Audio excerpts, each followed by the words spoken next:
In the heart of the Middle East, nestled in the arid landscapes of the Arabian Peninsula, lies the small, unassuming village of Al-Mazra'a. This village, with its ancient stone houses and narrow, winding streets, is steeped in history and tradition. However, it is also known for something far more enigmatic and unsettling: the presence of Jinn.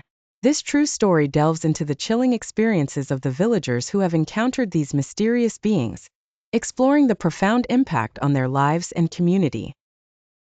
In the summer of 1975, a young shepherd named Ahmed experienced an encounter that would change his life forever.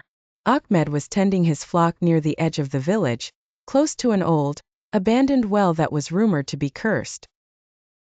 As the sun began to set, casting long shadows across the landscape, Ahmed noticed something unusual. A strange, shimmering light emanated from the well, pulsating rhythmically. Curious and somewhat apprehensive, Ahmed approached the well, peering into its depths. Suddenly, a cold gust of wind enveloped him, and he heard a low, whispering voice calling his name. Terrified, Ahmed stumbled back, his heart pounding in his chest. He fled the scene, leaving his flock behind. When he returned to the village and recounted his experience, the elders exchanged worried glances. They knew the stories of the Jinn, beings made of smokeless fire, capable of assuming various forms and possessing extraordinary powers. The well had long been considered a place of Jinn activity, and Ahmed's encounter only confirmed their fears. A few months after Ahmed's encounter, strange occurrences began to plague the village. People reported hearing disembodied whispers in the dead of night, and objects would move inexplicably within their homes.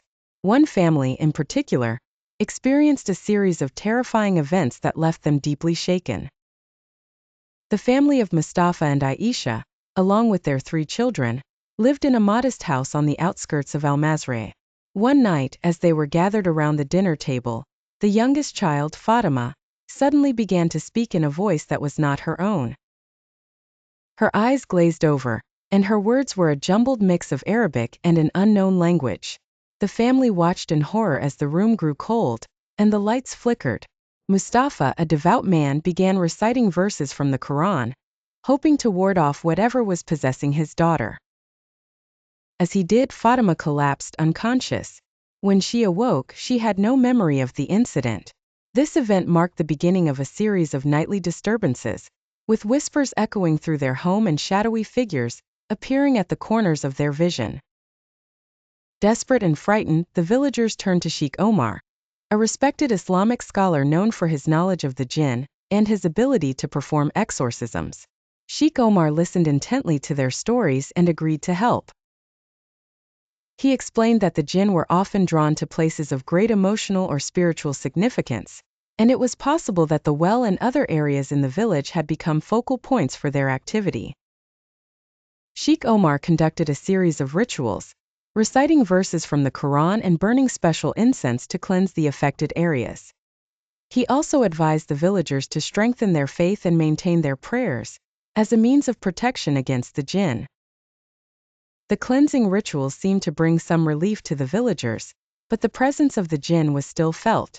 One particularly harrowing night, Ahmed, now a young man, was walking home from a late-night gathering when he felt a cold hand grip his shoulder.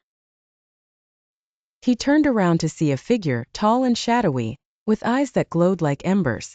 Summoning all his courage, Ahmed recited the Ayat al-Kursi, a powerful verse from the Quran. The figure recoiled and disappeared into the darkness, leaving Ahmed shaken but unharmed.